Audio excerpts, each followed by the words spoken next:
All right, so what we'd like to do now is just kind of go over a couple more points on sparring and ground fighting. If you guys noticed, or even took a look at the last lesson I started talking about sparring, I talked about 3 things. I made sure that you guys understand the importance of wind, meaning having endurance, how to pace yourself. The importance of positioning means, how to really maximize each and every position that you're in.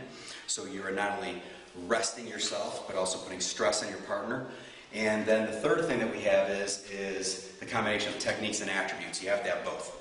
A couple things I want to talk about today as we're kind of expounding a little bit more on sparring and giving you guys time to spar and all that other good stuff, is making sure that when you guys get together with your training partner, you have in mind what you want to work. You have a focus. I mean, I've used this example probably too many times, but I said, listen, imagine, you going over to your neighbor's house because your neighbor is getting in his car with his family and everything like that, and you're like, hey man, where are you going? I'm going on vacation. Oh cool, man. Well, where are you going? Don't know. I'm just getting in the car and just driving somewhere. That's what people do all the time in sparring though. And I see it sparring and stick fighting and kickboxing and close quarters drills even, energy drills even. But ground fighting is a huge problem with that. I see too many people just getting down the ground and rolling.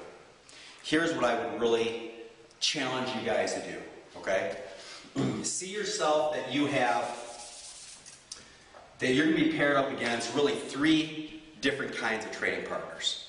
You're either going to get somebody who is better than you, okay, equal to you, or has skills that are under your level. Everybody with me on that? Okay? All right, that you have those 3 kinds of people. And let me just say before I go any farther that if you just met the person, you may not get that idea. But as you get better in ground fighting, it should take you no more than a 3-minute round to know exactly where these people are at, to exactly know where your training partner is at. So who cares if it takes you guys 5 or 10 minutes? You guys are all in the same class with each other, more or less. You guys see each other week in and week out. So you guys know about people's skills. Give or take. You're not going to be perfect, right? And believe me, you're going to have those people that you say are this, and all of a sudden surprise you and make you tap once or twice. But you're also probably going to get those people that you probably make tap once or twice. But here's the point that I'm trying to get across to you guys just for today. If you get somebody who's better than you, okay? If you get somebody who's better than you, it means that you're going to practice your game plan. And we'll talk more about game plan as we kind of get through the next handful of lessons and stuff like that, but you need to have in your mind what are your strengths. What's your strength position, and at least 2, if not 3, strength techniques. Hopefully off of that strength position. Does that make sense? Okay? If you get somebody on the other end here who is less better than you, you need to make sure that you find a way to handicap yourself. Now, what do I mean by that? I simply mean that you're going to limit yourself by whatever variables you want. You can only be in inferior positions. Maybe you can only work in one position. Maybe you're only going after one particular move. Okay? Maybe you handicap yourself by saying, you know what? Every 15 seconds, I'm going to try a move. And chances are, if the person's not as good as you, guess what? You're probably going to get a good percentage of it. Does that make sense? Okay? But here's the kicker. If you get somebody who's equal, because I see this happening a lot, okay? All right? What I really want you guys to do is to really communicate with each other. And I'll talk a little bit more about this as we kind of get through the next handful of lessons.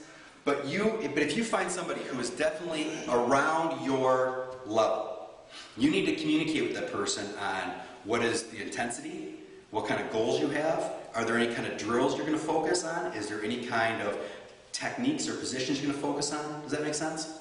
What I don't want you guys to do is just get down the ground and roll. Find out where you are at, and off of that, then once again, decide kind of what your focus is. Does that make sense, everybody? Okay? All right, so we're going to close on up just real quick. I'm going to give you guys a minute. I'm going to pair you guys up. You guys got it.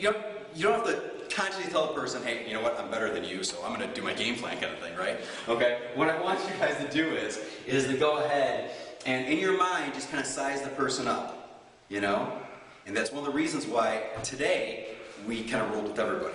So you should have a fairly good idea kind of where you stand with everybody. Does that make sense? All right, let's give it a try.